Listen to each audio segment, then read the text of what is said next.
नाज़रीन करमपुर में वाक़े की ख़बर है जो अवां सां शेयर कयूं पिया। करमपुर ऐं भर पासे में बदमनी जी सूरत में ॾाढ रज़नी ऐं धाड़ा रुकजण जो नालो ही नथा वठनि। ताज़े वाक़े में हथियारबंद ॻोठ मीर बगन खान बिजाणी रवासी रसूल जाफ़री खां हथियारनि जे ज़ोर ते तशद्दुद करण बाद खड़ो लिंक रोड तां 2021 सीडी मोटरसाइकिल 10,000 रोक रक़म 2 मोबाइलूं ऐं ॿियो क़ीमती सामान फुर करे फ़रार थी विया।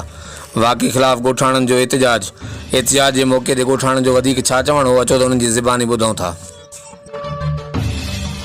असां करमपुर खां अचूं पिया, ये तैयबा वटि मुस्तू वटि हिते अॻ में बीठा 3 ॼणा, हिकिड़े क्लेशन, हिकिड़े खे डंडी, हिकिड़ो फते खाली हुयो।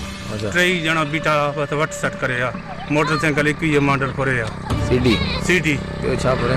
ॿियो पैसा फुरे 10,000 पैसा फुरे, मोबाइल फुरे, मोबाइल